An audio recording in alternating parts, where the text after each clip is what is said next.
ప్రభు అయిన యేసుక్రీస్తు నామమున అందరికీ శుభములు తెలుపుచు బైబిల్లోని బంగారు మాటలకి మిమ్మల్ని అందరినీ ప్రేమతో ఆహ్వానిస్తున్నాను. వాక్యం చదువుకొని ధ్యానించుకుందాం. యెషయా గ్రంథము 30వ అధ్యాయము 19వ వచనం చదువుకుందాము. యెషయా గ్రంథము 30వ అధ్యాయము 19వ వచనం. జనమా, నీవిక నేమాత్రమును కన్నీళ్లు విడువవు, ఆయన నీ మొర్ర విని నిశ్చయముగా నిన్ను కరుణించును. ఆయన నీ మాట వినగానే నీకు ఉత్తరం ఇచ్చును. ఈరోజు మనం తీసుకుంటున్నటువంటి బైబిల్లోని బంగారు మాట, మన మొర విను దేవుడు, నా మొర విను దేవుడు. బైబిల్లోని బంగారు మాట. నిశ్చయముగా నీ మాట వినగానే దేవుడు ఉత్తరం ఇచ్చు దేవుడై ఉంటున్నాడు. ఇక నీవేమాత్రమును కన్నీళ్లు విడువవు అనగా, మనం కన్నీరు కారుస్తూ ప్రార్థిస్తూ గోజాడుతూ ఉన్న సందర్భాలు మన జీవితాలలో ఉంటాయి, ఎక్కువగానే ఉంటాయి. అయితే ఈరోజు దేవుని వాగ్దానము మనకేమని చెప్పబడుతున్నదంటే, నీవిక నేమాత్రమును కన్నీళ్లు విడువవు, ఆయన నీ మొర విని నిశ్చయముగా నిన్ను కరుణించును. మొర విను దేవుడు, నా మొర విను దేవుడు. మనము మొరపెట్టినప్పుడు ఆలకించే దేవుడు, ఆలకించి దానిని అనుగ్రహించే దేవుడు. కనుక నా మొరలు వినే దేవుడు ఉన్నాడని నేను గ్రహించి బైబిల్లోని బంగారు మాటగా నా మొర విను దేవునికి మొర పెడతాను, నా మొర విను దేవునికి విజ్ఞాపన చేస్తాను, నా మొర విను దేవునికి సంభాషిస్తాను అని మనకి మనమే చెప్పుకొని దేవుడి దగ్గర మొర్రపెట్టే కృప ప్రభు ఇచ్చాడు. ఎందు గురించి అంటే, ఇక నీవు కన్నీళ్లు విడవవు, నీ మొర నేను వింటాను, నీకు నేను ఉన్నాను అంటూ మనకు వాక్యము తెలియపరచబడుతున్నది. ఆయన నీ మొర్ర విని నిశ్చయముగా నిన్ను కరుణించును.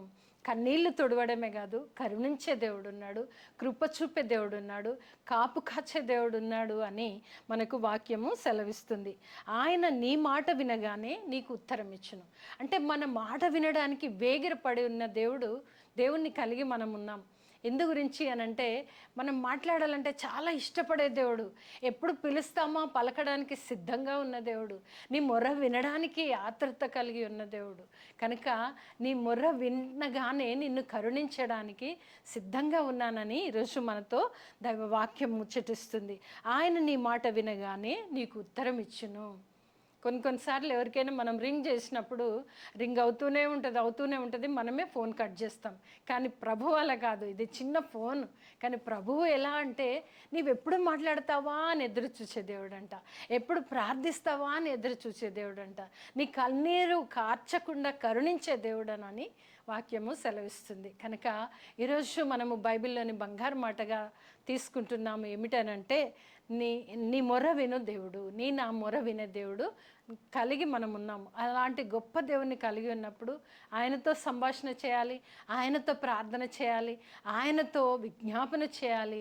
ఆయన మన మొర్ర విని ఆలకించి మనల్ని ఆదుకునే దేవుడు, అంతేకాదు ఆలకించి అనుగ్రహించే దేవుడై ఉంటున్నాడు. నిశ్చయముగా నిన్ను కరుణించు దేవుణ్ణి అని కూడా మనం వాక్యంలో చూస్తుంటున్నాం. అలాగే చూస్తే రాజులు 2వ గ్రంథము 20వ అధ్యాయము 5వ వచనం చదువుకుందాము. నీవు తిరిగి నా ప్రజలకు అధిపతి అయిన హిజ్కియా యొద్దకు పోయి అతనితో ఇట్లనుము, నీ పితరుడైన దావీదునకు దేవుడగు యెహోవా నీకు సెలవిచ్చినదేమనగా, నీవు కన్నీళ్లు విడుచుట చూచితిని, నీ ప్రార్థన అంగీకరించి ఉన్నాను, నేను నిన్ను బాగు చేసేదను. చూడండి, ఇక్కడ చూస్తే హిజ్కియాతో పలుకుతున్నటువంటి మాటలు అనమాట. ఆరంభంలో చూసినట్లయితే హిజ్కియాకి మరణకరమైన రోగము కలగగా, మరి ఆ మరణకరమైన రోగము కలిగినప్పుడు యెషయా వచ్చి ఆయన చనిపోతావు అని దేవుడు చెప్పిన మాటని చెప్పడం మనం చూస్తాం. అయితే హిజ్కియా ఏ మాత్రము కూడా బాధపడకుండా ఆయన గోడ తట్టు తన ముఖము తిప్పుకొని కన్నీళ్లు కారుస్తూ దేవుడితో చెప్తున్నాడు. మనకి ఏదైనా ఆపద రాగానే మనం ఏం చేస్తాము? అందరికీ చెప్పేస్తాము, బాధపడతాము, ఏడుస్తాము. చివరి దశలో దేవుడి దగ్గర ఏడుస్తాం. అది మానవ నైజం. కానీ ఇక్కడ భక్తుని చూసినట్లయితే హిజ్కియా ఎప్పుడైతే యెషయా వచ్చి తనకు న్యూస్ చెప్పాడో, నీ ఇల్లు చక్కబెట్టుకో, నీవు మరణం అవుతావని ఎప్పుడైతే హెచ్చరించాడో, అప్పుడు హిజ్కియా ఏం మాట్లాడకుండా, ఆయన పెద్ద రాజభవనంలో ఉన్నాడు, ఏం మాట్లాడలేదు, ఎంతోమంది ఉన్నారు, ఎవరికి చెప్పుదనా అని అనుకోలేదు, కానీ తన ముఖము గోడ వైపుకు త్రిప్పి ఆయన ఏం చేస్తున్నాడో మనం ఇక్కడ చూడొచ్చండి. 5వ వచనం చదువుతున్నాను మరలా. 5వ వచనం, నీవు తిరిగి నా ప్రజలకు అధిపతి అయిన హిజ్కియా యొద్దకు పోయి అతనితో ఇట్లనుము, నీ పితరుడైన దావీదునకు దేవుడగు యెహోవా నీకు సెలవిచ్చినదేమనగా, నీవు కన్నీళ్లు విడుచుట చూచి తిని నీ ప్రార్థన నేను అంగీకరించి ఉన్నాను. ఏం ప్రార్థించాడో, ఎవరికి వినిపించని కనిపించని దేవునికి మాత్రమే డైరెక్ట్గా చేరునంతగా ఆయన గోడ తట్టు తిరిగి కన్నీళ్లు విడుచుచు దేవునితో ప్రార్థిస్తున్నాడు, దేవుని దగ్గర విజ్ఞాపన చేస్తున్నాడు, దేవుని దగ్గర మొర్ర పెడుచున్నాడు.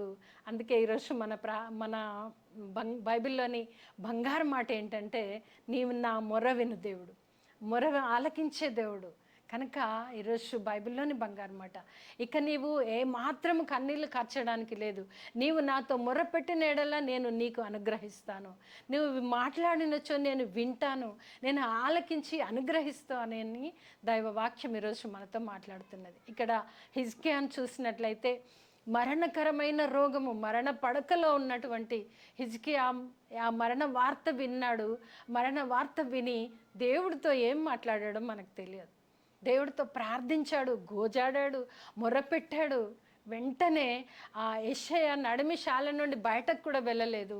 అప్పటికే మరలా దేవుని యొక్క మాట యెషయాకు వినిపిస్తుంది, నీవు తిరిగి వెళ్ళు, నీవు వెళ్ళి హిజ్కియాతో మరలా చెప్పు అన్నప్పుడు ఆయన హిజ్కియా యొద్దకు పోయి, నీ పితరుడైన దావీదునకు దేవుడు, ఆ దావీదు దేవుడు, ఆ దేవుడు నాకు చెప్పాడు, నీవు నీ కన్నీళ్ళ ప్రార్థన దేవుడు విన్నాడు, నీ కన్నీళ్ళను దేవుడు తొడవడానికి సిద్ధపడినాడు, దేవుడు నీ గురించి ఆలకించాడు, నీ గురించి నీకు అనుగ్రహించాల్సింది అనుగ్రహిస్తున్నాడని మరలా యెషయా వచ్చి చెప్పడం మనం చూస్తాం. ఇక్కడ ఆయన చెప్పినప్పుడు, నీవు కన్నీళ్లు విడుచుట చూసి తిని నీ ప్రార్థన నేను అంగీకరించాను. ఎంత హృదయ విదారకమైన ఏడుపుతో కన్నీళ్లతో దేవునితో ప్రార్థించుకున్నాడు.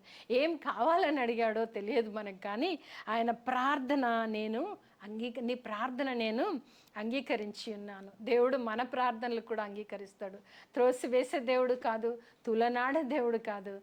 నా ప్రార్థన నేను మొరపెడితే అంగీకరించి అనుగ్రహిస్తానని దేవుడు ఈరోజు నాతో మాట్లాడుతున్నాడు. ఏంటంటే బైబిల్లోని బంగారు మాట అది. మనం ఒకటే మాటను తీసుకుంటాం, బంగారు వంటి మాటల్ని మన జీవితాల్లో అన్వయించుకోవాలి, అప్పుడు దానిని మనము పొందుకుంటాము. నీ కన్నీళ్లు విడుచుట చూచి తిని నీ ప్రార్థన అంగీకరించి ఉన్నాను, నేను నిన్ను బాగు చేసేదను. అంటే రోగగ్రస్తుణ్ణి సహితము బాగు చేస్తాను, నీ ప్రార్థన విన్నాను అని చెప్పుచు ఏమంటున్నాడంటే, ఇంకా 15 సంవత్సరములు నీకు ఇచ్చేదను. అంటే ఏమడుక్కున్నాడో మనం తెలియదు. ఆయన ఒకవేళ ఆరోగ్యం ఇమ్మని అడుక్కున్నాడా, లేదా మరణము లేకుండా తప్పించమని అడుక్కున్నాడా, ఆయుష్ నిమ్మని అడిగాడా మనకు తెలియదు. కానీ ఇక్కడ దేవుడు చెప్తున్న మాటలు, చెప్పి పంపించిన మాటలు ఏంటంటే, నీకు ఆయుష్ పెంచేదను, ఆరోగ్యం ఇచ్చేదను, స్వస్థపరిచేదను, నీ కన్నీళ్లను నేను చూచాను, నీ కన్నీళ్ళ ప్రార్థన నేను ఆలకించి ఉన్నాను అని చెప్పడము మనం చూస్తుంటున్నాము. ఎన్ని సంవత్సరములు అనంటే ఇంకా 15 సంవత్సరముల ఆయుష్.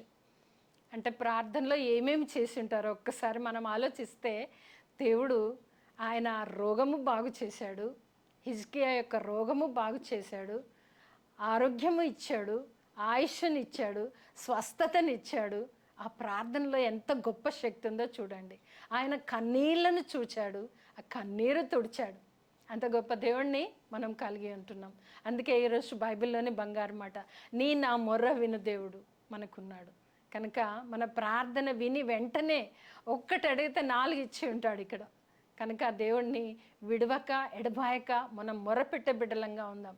ఆపదలు అనేకము రావచ్చు, కానీ మన జీవితాలలో వచ్చే ప్రతిదాన్ని దేవుడి దగ్గర ఎప్పుడైతే చెప్పుకుంటామో మన మొర విని ఆలకించి అనుగ్రహించే దేవుడు.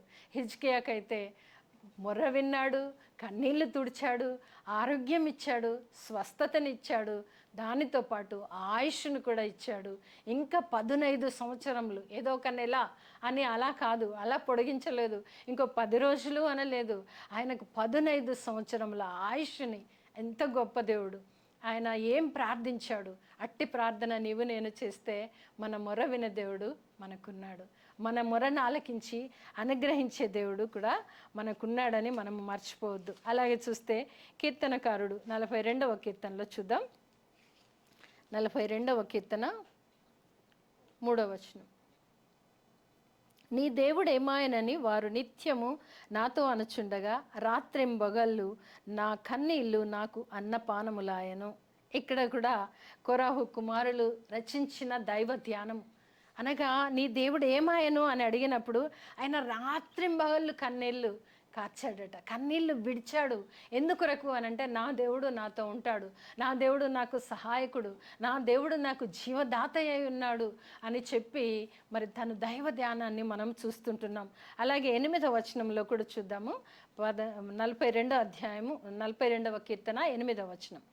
అయినను పగటి వేళ యెహోవా తన కృప కలగా ఆజ్ఞాపించుచున్నాడు. దేవుడు కృప కలగా ఆజ్ఞాపించే దేవుడు. రాత్రి వేళ ఆయనను గూర్చిన కీర్తనయు నా జీవదాత అయిన దేవుని గూర్చిన ప్రార్థనయు నాకు తోడుగా ఉన్నది. అనగా ఆలస్యమే అమృతం అంటారు కదా, అలాగా ఇక్కడ మనం చూసినట్లయితే చాలా నిబ్బరమైన మనసుతో ధైర్యంగా ఆ ప్రార్థన వెంటనే జవాబు రాకపోయినను కూడా ఏమని చెప్తున్నాడు అనంటే, రాత్రి వేళ ఆయనను గూర్చిన కీర్తనయు నా జీవదాత అయిన దేవుని గూర్చిన ప్రార్థనయు నాకు తోడుగా ఉన్నది. ఎంత నిబ్బరమైన మనసు, నిండు మనసుతో దేవుణ్ణి కొలిచి ఆరాధిస్తూ నా దేవుడు నాకు తోడుగా ఉన్నాడు, నా జీవదాత అంటున్నాడు. జీవనదాత నాకు తోడుగా ఉన్నాడు అంటూ తన ప్రాణంతో ఎలా చెప్తున్నాడు అనంటే 11వ వచనంలో, నా ప్రాణమా నీవెలా కృంగి ఉన్నావు, నాలో నీవెలా తొందరపడుచున్నావు, దేవుని యందు నిరీక్షణ ఉంచుము, ఆయనే నా రక్షణకర్త నా దేవుడు, ఇంకను నేను ఆయనను స్తుతించెదను. ఇది మనం తీసుకోవాల్సినటువంటి తీర్మానం. కనుక ఆలస్యమైన అమృతంలా పనిచేసే దైవవాక్కు మనకుంది. కనుక మరి హిజ్కియాను బాగు చేసిన దేవుడు, హిజ్కియాకు స్వస్థతనిచ్చిన దేవుడు, హిజ్కియాకు ఆరోగ్యం ఇచ్చిన దేవుడు, మరణ పడకలో నుండి లేపిన దేవుడు, అంతేకాదు ఆయుష్ పెంచిన దేవుడు, కన్నీళ్లను తుడిచి అనుగ్రహించే దేవుడు మనకున్నాడు. ఇక్కడ మనం కీర్తనకారుడు రాస్తూ నా జీవదాత నాకు తోడుగా ఉన్నాడు, దినమెల్లా నేను ఆయనను ప్రార్థించేదను, స్తుతించేదను, నా జీవదాత నా ప్రార్థన నాకు తోడైంది అని చెబుతూ తన ప్రాణముకి నెమ్మది చెప్పుకుంటున్నాడు. ఈరోజు నీవు నేను కూడా బైబిల్లోని బంగారు మాట, నీ మొర వినే దేవుడు మనకున్నాడు. కనుక మన ప్రాణంతో చెప్పుకోవాల్సింది ఇదే మాటని మనం మరలా ఒకసారి చదువుతున్నాను. నా ప్రాణమా నీవెలా కృంగి ఉన్నావు, నాలో నీవెలా తొందరపడుచున్నావు, దేవుని యందు నిరీక్షణ ఉంచుము, ఆయనే నా రక్షణకర్త నా దేవుడు, నేను ఇంకను ఆయనను స్తుతించేదను అని ఏ రీతిగానైతే కీర్తనకారుడు చెప్తున్నాడో, మన ప్రార్థనకు జవాబు ఆలస్యమైతే నీవు నేను కూడా అదే చెప్పుకోవాలి.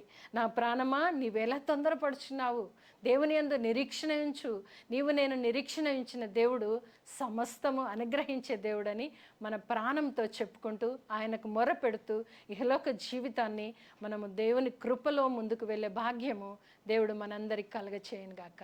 ఆమెన్.